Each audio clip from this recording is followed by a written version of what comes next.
Hey guys, and welcome to a new video. Today we're going to talk about the cluster jewels, the new system on the skill tree where we can expand our skill tree and make all kinds of fancy stuff to our builds and probably make them even better than before, hopefully at least. So I want to talk about the cluster jewels themselves, how do they work, and what are the difference between those, and then we're going to talk about how I'm going to treat them on my league start, how I'm going to build them in my builds, or at least if I find those, what I'm going to do with that. Will I sell them early on and stuff like that? And then in the end, we're going to talk about the keystones and not about the notables themselves, because there is just too many. There's just too many nodes that you can have access to once these cluster jewels are released and then crafted and whatnot. So it's about yourself to find the optimum for your build. But basically, this video, we're going to talk about briefly about these cluster jewels and my opinion about that stuff here and the keystones themselves. So let's start with the cluster jewels themselves. There are 3 different types of cluster jewels, or actually 4 if you count in a unique one, but we're going to put them on the side for now. We have the large jewel, the medium jewel, and the small jewel. With the large one is going to boost your offenses, the medium one is going to boost your utility, and the small one is going to focus on your defenses. Almost swallowed a fly here. So now we're good. So how you can access those? It's basically you have outer jewel slots, and if you're gonna open Path of Building and just make a new one, and I'm gonna pick here the Ranger, which is spoiler my league start. If it survives the patch notes, we're gonna see tomorrow, because tomorrow is patch notes day basically. So wait a video of me covering all the patches here, or at least the patch notes. So let's start with my Ranger here, and basically what I'm talking about are the most outer jewel slots. So we have one on the bottom right side, we have one on the right side over here. Then we have right top side, left and left bottom side. These are the 6 jewel slots where you can then have access to these cluster jewels. And basically what that means, you're probably going to have a maximum of maybe 1, maximum 2 cluster jewels in your build. The reason for that is you have a league start, or at least you have a starting area. For me, it's Ranger now. So I'm going to be forced to be on the bottom side. I could potentially path out to the Slayer starting area, or Duelist, or to the Shadow, but there is actually no way for me to go like to the Inquisitor starting area, because this would just ruin my build completely, because all the good nodes that I want to have are based on the right side of the tree. So I would say cut down here on the right side. So these are the 2 that I'm probably going to take. So let's talk about my league start here. I'm probably going to start the Pestilence like Pathfinder, and this is a very fun build to do. So if I would start leveling now, I would probably take my usual life nodes, then maybe some poison nodes over here, right? Maybe some more life nodes, some life nodes over here. But then I would try to focus on one of these outermost jewel slots. Either it's the top side or it's the bottom side here. The reason for that is I want to... We don't know how rare these jewels are going to be. How often do you get them? How easy or how hard is it to craft them?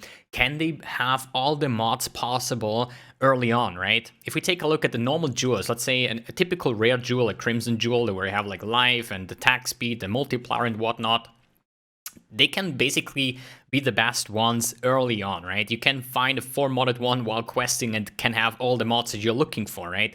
If it's the same with this one here, then I would definitely recommend putting them on your stash for now, because you and I don't know either what is going to be the meta in this league, right?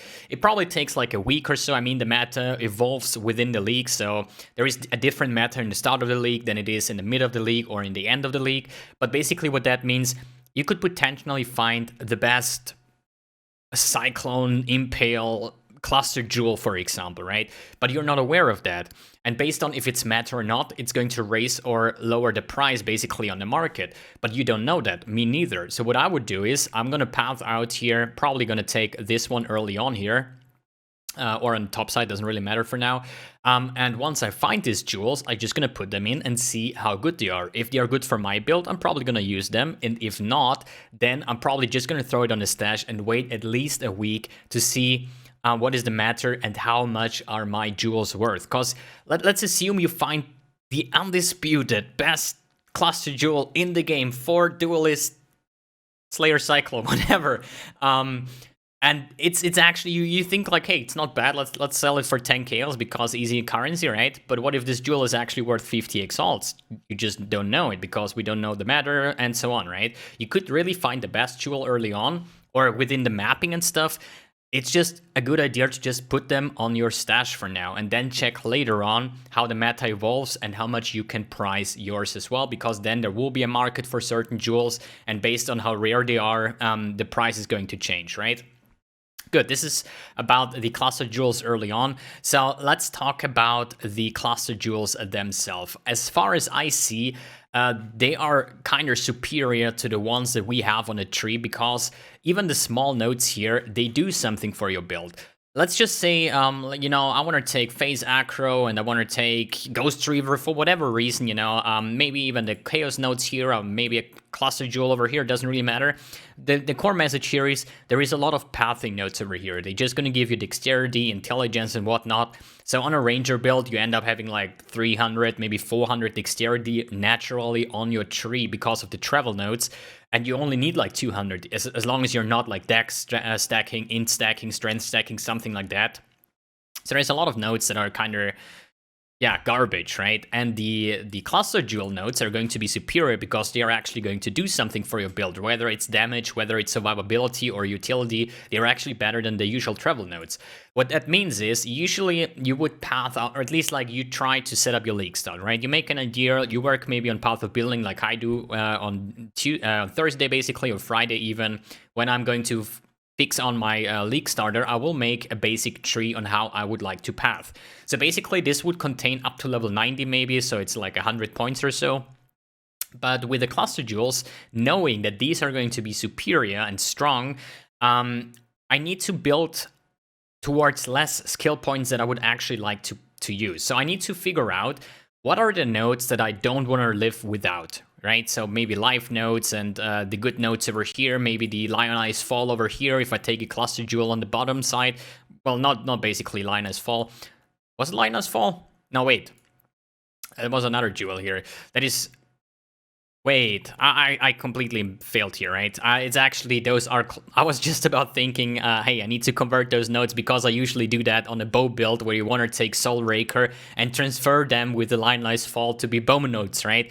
But as a poison-based build with like either daggers or claws, I don't really need to convert them. That was my bad.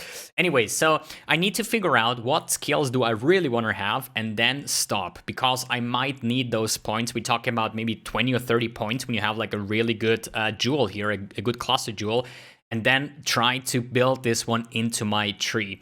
We do have Orb of Regret, so you could potentially say, you know, I want to take this nodes, I want to take this nodes, I probably want to path down here and take these nodes over here because damage over time and whatnot, but you need to think about what part of the skill tree can you cut and live without it, because in the end it's going to be a comparison. Will the points that you're going to remove from the tree, will they be better or worse than the ones that you get from the cluster tree? And this will decide if the cluster jewel is worth it for your build or not, because just because it's a new jewel doesn't mean you have to take it, right? And if the nodes that you're getting are worse than the ones that you could naturally take on a tree, then just don't use it, right? This is just like a general idea. Good, let's talk about the other things here. Let's talk about the keystones here and my opinion about those and how good they are maybe, right? So let's start here. I don't really know how you get access to. I think one of these jewels, if you socket them in, has to give you one of the keystones basically, but that would then be written on a jewel, because in the end, they are craftable, right? You can treat them as any other jewel. You can augment alteration spam them, you can regal them, you can even exalt them because they can have up to 4 stats. So basically, it's about really trying to min-max meta craft your jewels to find the best thing here if nobody else in the market is selling them. The good thing is they're all named, right? Savage Response, then you have like here Vital Focus. They do have a name, so it's pretty sure that on PoE Trade you can search for those kind of jewels, the same as you can on the rare jewels, searching like, hey, I'm playing a melee Impale Cyclone, so I want to have crit multi on my jewels, I want to have life, I want to have attack speed and damage to swords and whatnot, so you can search for those stats, and I'm pretty sure you can search for those things as well, so you really have to take your time. Search what would be the most optimal jewel for your build, write it down, go PoE Trade, put those searches in and go on live search, because this, if somebody else is finding your perfect jewel and you can just get it like that, that will save a lot of time and currency and it will make your build like insanely strong. But yeah, that's some other things we need to see how the jewels, the cluster jewels will evolve in price. How rare are they? Maybe it's actually easy to craft them for your own build, maybe, you know? So you never know. You can basically just like any other rare item, just chaos spam them and hope for the best things. Or how mixed will they be? Will I have some nodes with like Ignite modifiers, and the next one will have like chaos, or are they all the same, basically from the same type? With that is chaos, for example. Well, all the chaos nodes will have the chaos damage over time multiplier and so on. It's something we're gonna see, but we have a list now on what we can expect to get, basically. But therefore, we're gonna talk about the keystones now, just my opinion about those and where we could maybe fit them in. So let's start with Disciple of Kitava. Every second, consume a nearby corpse to recover 5% of your life and mana. 10% more damage taken if you have consumed or haven't consumed. Important, haven't, not. You did not consume a corpse recently. Recently refers to the last 4 seconds. A really nice survivability buff for all Cyclone players, I would say, that are not Cyclone players, but for example summoners or volatile deaths cast while channeling builds, you know, because you're always cycloning. As soon as there is a monster, you start cycloning, and with like unearth and other stuff, you're gonna generate corpses if there is no natural thing or corpses on the floor. In mapping, it's not a problem. There is always corpses laying around, but for bosses, for example, let's say Cyrus, there is no corpses, so you have to make the corpses yourself with, for example, unearth and stuff. GMP and so on does all work, and you have a really insane recovery here because you're consuming this, and every time you're gonna regen your life and mana. So this is a big survivability option for, let's say, Summoner, for example, which didn't they get enough candies in the past leaks? GGG, please. I mean, there is probably 100 other skills that would take use out of that, but I'm just instantly thinking about that because you have the Summoner, you have the Cyclone cast while channeling, Spirit Offering, Corpse generating stuff that you naturally do as well. So if you have Disciple of Kitava as well, that's a nice survivability buff on top of that. It's not like they have enough anyways. Good. Just my first initial thoughts here, right? Lone Messenger, you can only have one Herald. Oof. 50% more effective Herald buffs on you, 100% more damage with hits from Herald skills, 50% more damage over time with Herald skills, minions from Herald skills did 25% more damage. Your aura skills are disabled. Good. I was waiting for one of those because these lines here, I mean, probably not the one Herald, but you can live with one Herald as well. But this one here, holy poggers, dude. This is so much damage that you get here. This is a more multiplier and not like increased damage or something. So this is kind of insane. But your aura skills are disabled, so you don't have access to Malevolence or Hatred and stuff like that, which is a big nerf here on the Lone Messenger. But in the overall, this is a very, very interesting note because I instantly think about auto bombers, to be honest. But the only thing is you can only have one Herald. So if we talk about auto bombers, you have your Herald of Thunder that is then killing a target, is proccing the Herald of Ice because you're going to add cold damage to your Herald of Thunder that is actually doing lightning damage and blah, blah, blah. End result, you're going to have big ass explosions. But if you can only have one Herald effect, then I think about either the Herald of Agony for the minion buff or the Herald of Ash, because the Herald of Ash is dealing burning damage, the damage over time, based on your initial hit, the overkill damage, right? And if you're playing like I did, the Bane Pop Occultist, this is what I think about, you know? You have an Occultist that is generating explosions. These explosions do overkill damage that procs the Herald of Ash. The Herald of Ash, once it kills something, it explodes based on your obliterations, for example, or your ascendancy, basically, and you can have like really, really big chain reactions. So I'm naturally from the past, Herald of Ice, big frost explosions, super nice. But since I was playing more and more with Herald of Ash, I think Herald of Ash is actually insane if you combine it with an Explo mod, which we gonna have access to as well with these nodes, because they spoiled one of these nodes already where you can Explo something, and there is more ways to use Explo, maybe even on your chest and stuff, right? So Herald of Ash with an explosion generated from your build can make massive AoE, and if you have like the circle of, you know, the synthesized rings that are buffing your Herald of Ash and taking Lone Messengers, this is going to be some insane naughty damage. But the problem is, how are you going to trigger Heralds if you do Cyrus, for example? So it's questionable how you're going to build one like this one in. Personally, I would instantly think about a Blade Vortex Occultist running around, exploding screen whites, and you're gonna deal so massive damage, it's going to be insane.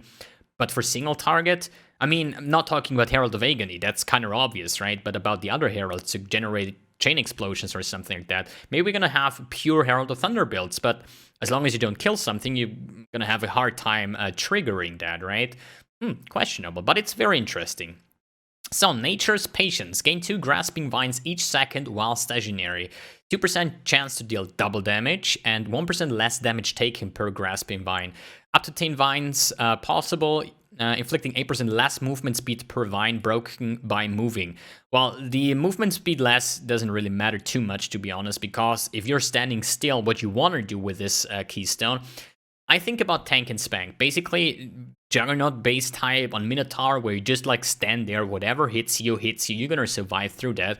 And the Nature's Patience will basically help you with that. Not only giving you less damage taking, but you're also gonna get the double damage. Double damage is an insane damage boost, basically. And if you have 10 vines, it's 20% chance to deal double damage. So every 5th attack of yours will deal double damage. So this is actually a really nice talent here, or keystone, where you really want to be beefy and stand there and actually just kill this dude, right? So a really nice talent keystone here, and I see this in almost every single build, as long as you're like not a real caster where you really want to stay on range, or bow characters. But even on bow characters, if you take point blank, you want to be as close to the target.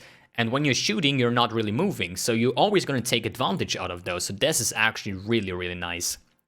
Good. Secrets of Suffering. Cannot ignite, chill, freeze, shock. Critical strikes inflict Scorch, Brittle, and Sapped. Scorched have their elemental resistance lowered by 30.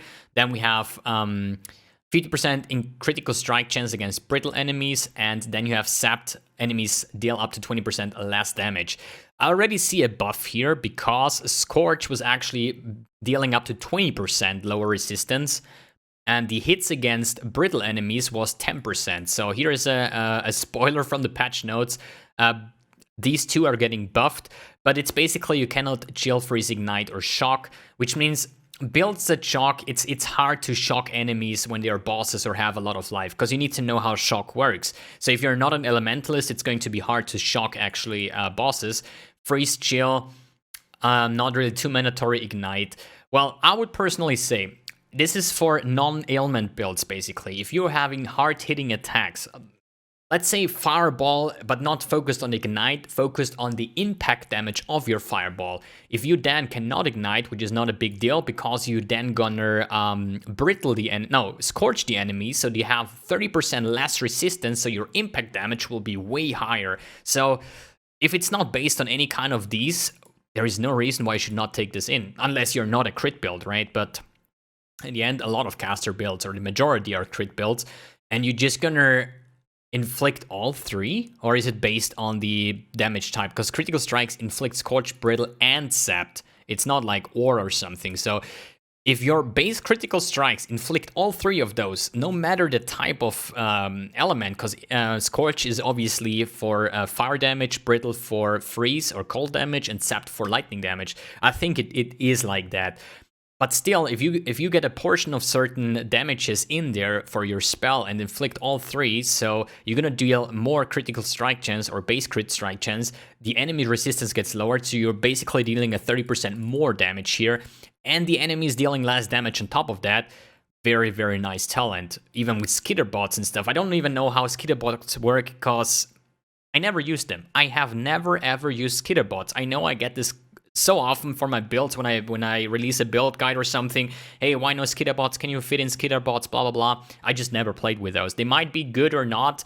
Hopefully this time in this league I will finally put in some skitterbots to actually see how they are working. But this actually looks very interesting. So next is the Kineticism. Kineticism. Okay. Attack projectiles always inflict bleeding and maim and knock back enemies. Projectiles cannot pierce, fork, or chain. Why?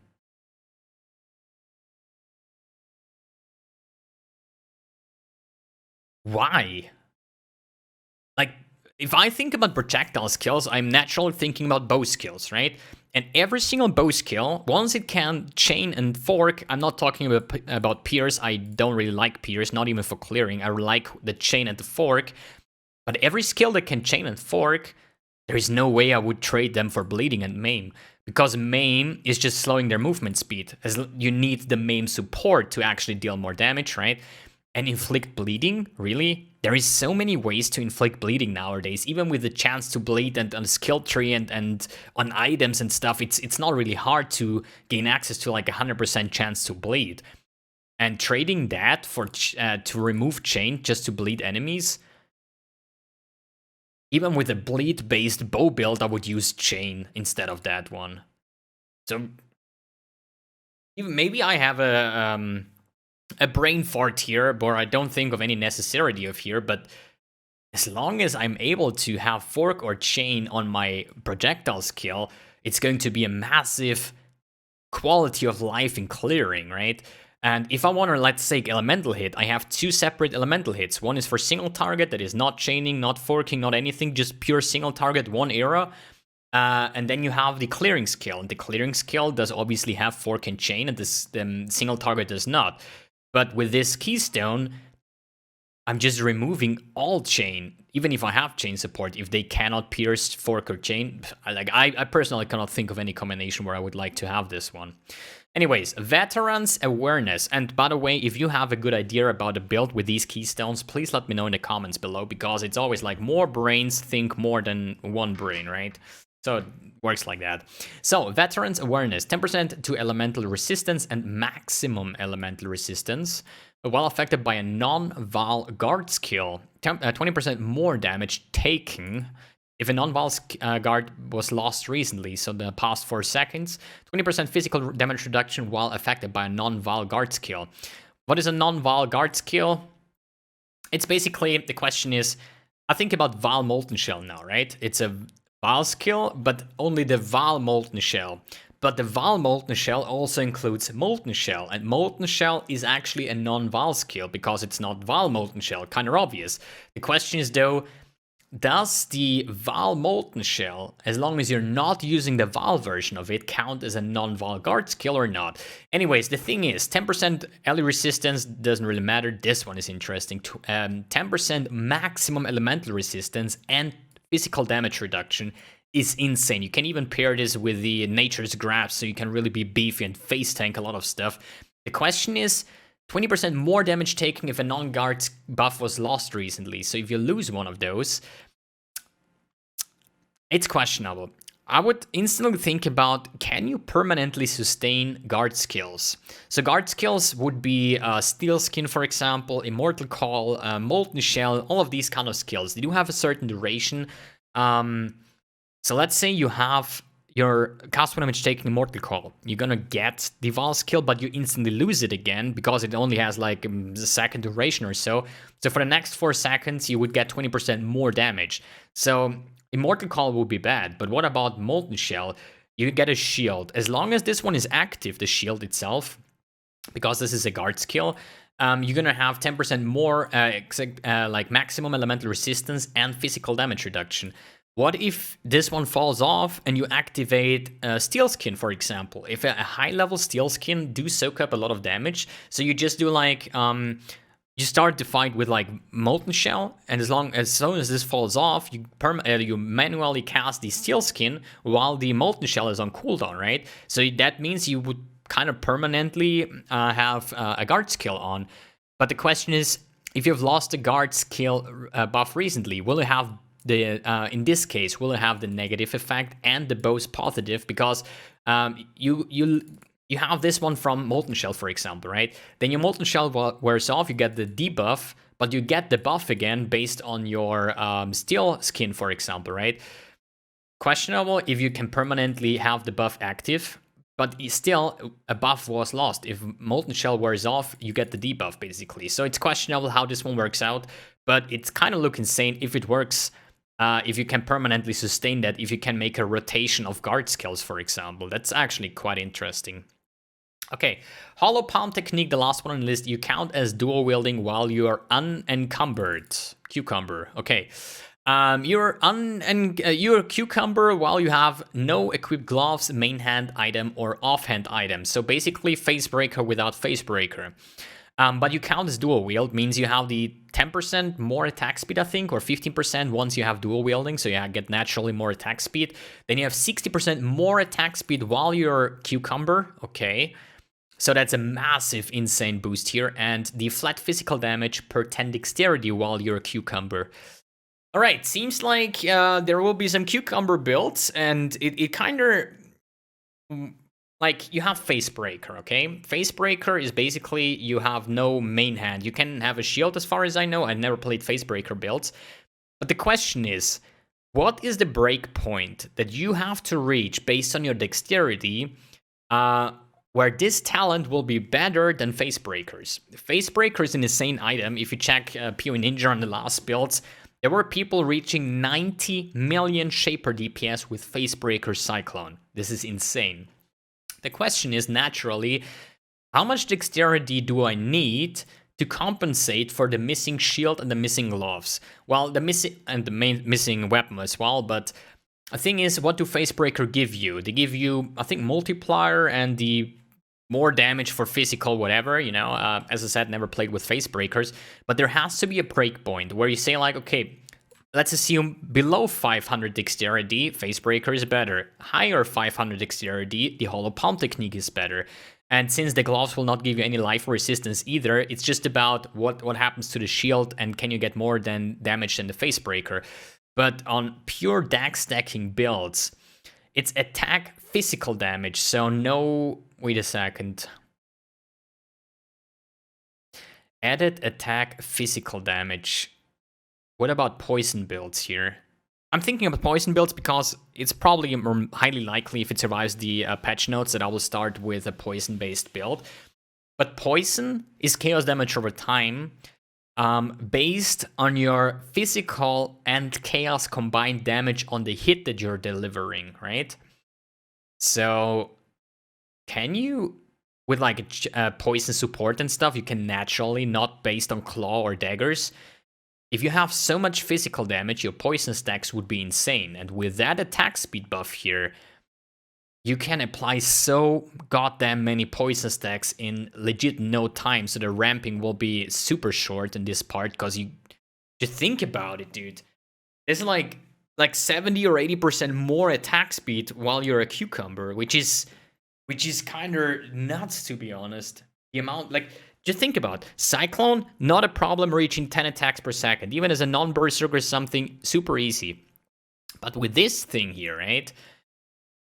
You're gonna have like 20, 25 attacks per second, which then is a thing for like life gain on hit and stuff like that. Or let's, as I said, like poison, something that stacks up rapidly, like endless based on the time.